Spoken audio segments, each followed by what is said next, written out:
Vous pouvez également, à partir de Google Agenda, créer des tâches, définir des absences de bureau et même proposer des créneaux horaires que vous allez laisser disponibles à des personnes qui voudront vous rencontrer. Comment réaliser cela rapidement? Vous cliquez là encore dans la partie de l'agenda où vous voulez gérer cet événement un peu particulier. Sauf que là, regardez, au lieu de créer un événement, vous allez pouvoir créer une absence de bureau, une tâche ou un créneau horaire. Alors, regardons un petit peu chacun de ces éléments. Commençons par l'absence de bureau.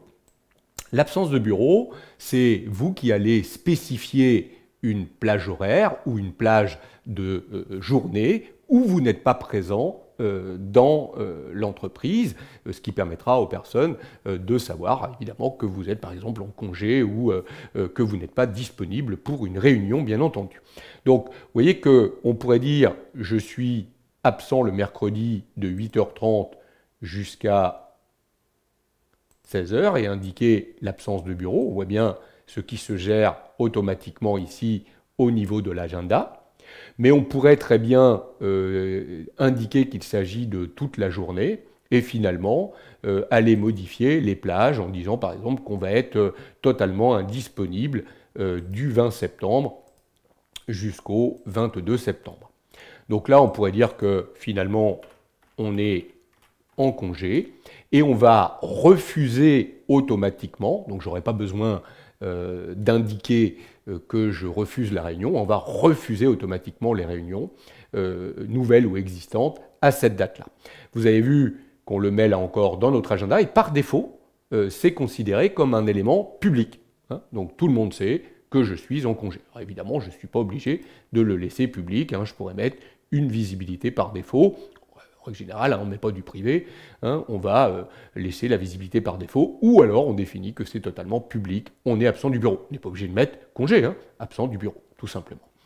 On enregistre, voilà qui est fait, j'enregistre les éléments, et j'ai appliqué mon absence de bureau à ces dates. Voyons d'autres éléments particuliers. Je vais cette fois-ci créer une tâche. Donc, à la date ici du 8, à une heure précise, j'ai une tâche précise que je vais enregistrer. Alors regardez, elle va être enregistrée dans mes tâches, j'ai juste à mettre une description. Alors c'est très simple, hein, en fait, ça vous permet directement de créer une tâche à partir de Google Agenda. Donc elle apparaît dans les tâches, elle va se mettre automatiquement dans votre agenda task. D'ailleurs, regardez, si je décoche task, vous voyez bien qu'elle disparaît de l'agenda. Donc elle n'a pas été enregistrée dans l'agenda Philippe, mais bien dans les tâches. Et on la verra également, si vous regardez ici dans Google Task, on la verra apparaître à l'intérieur des tâches. Et on pourra la gérer à partir de Google Task. Donc créer une tâche rapidement à partir de Google Agenda. Enfin, vous pouvez créer des créneaux horaires. Les créneaux horaires, en fait, ce sont des plages que vous allez laisser disponibles, à l'inverse de l'absence du bureau, pour que les gens puissent vous rencontrer. Donc on pourrait dire par exemple que le 14, je vais laisser libre tout le matin. Donc je vais créer ici un créneau horaire, d'accord, rendez-vous possible. Voilà, peu importe hein, ce que je mets, 14, de 8h30 jusqu'à 12h30. Voilà.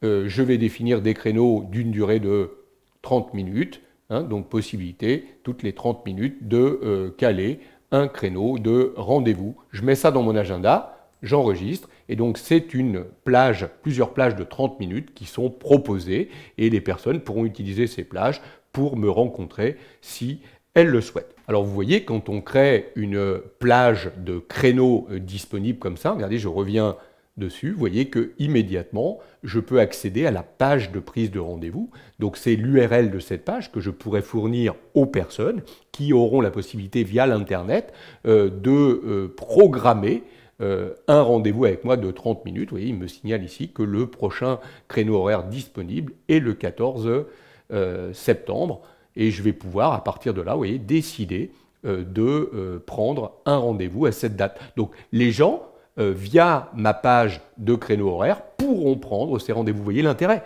hein, on va placer comme ça des créneaux horaires disponibles pour les personnes qui, par l'Internet, pourront eux-mêmes décider de prendre rendez-vous. Évidemment, s'ils le font à partir de là, ça va apparaître à l'intérieur de votre agenda. Voilà les autres événements que vous pouvez créer par l'intermédiaire de Google Agenda.